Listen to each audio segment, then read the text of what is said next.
dalawang studio lights tong nakapalibot sa akin. Pero sobrang dilim. Another unboxing, guys. Ayan. So this one is, ayan o, sleeping mask. Alam nyo ba na napaka-importante ng tulog? Ayan, kung kulang tayo sa tulog, ang daming magiging problema sa ating katawan. Ayan, alam nyo ba na parang pinaka-basic talaga yung tulog? Pero guilty ako, lagi akong puyat. Anyway, so eto yung nakita kong napakagandang sleeping mask kasi tingnan mo yan, oh. Hindi didikit sa mata mo yung, ayan oh, yung ganyan niya, yung telang yan. Parang may protector siya. Kung makikita mo, medyo maumbok dito sa paligid niya. Ayan, oh.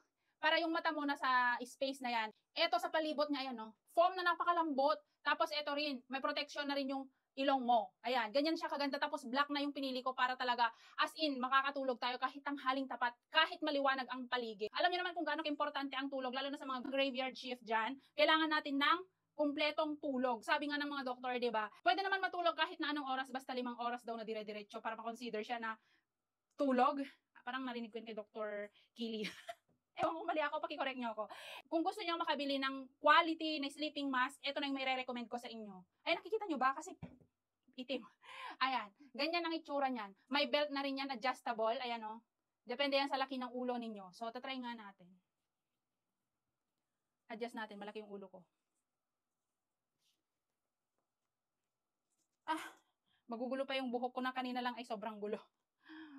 Oh, diba? Maano siya, masikip. Malaki yung ulo ko pala. Pero masarap yung malaking ulo. Charis! Wow! Alam niyo ba kung anong experience, guys? Yung mga ibang sleeping mask, parang na, yung tela, talagang na naitutulak yung mata natin, kaya parang naiistorbo yung mata natin. Pero ito, hindi. Kasi nga, di ba, may parang umbok dito sa paligid niya. Kaya yung mata natin, malayang makaka-open, close, open, close, open sa loob ng mask. Ayan. Di ba, liwanag dito sa paligid ko kasi dalawang studio lights tong nakapalibot sa akin.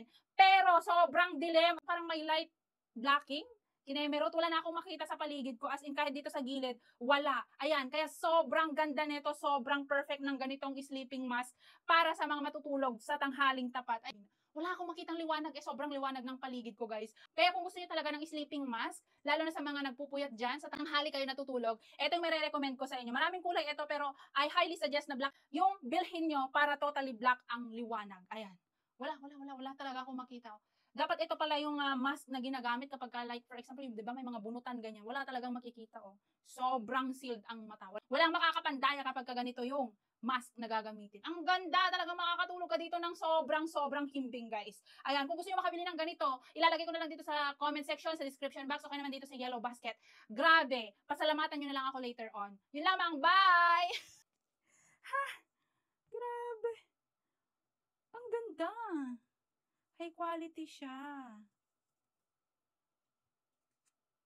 Uy, ang ganda. Biruin mo yun. May mga magagandang ano pala. Mask. Ano kaya nilagay dito? Bakit hindi na... Ang liwanag oh. Hindi nakikita. Ay, tapos na nga pala.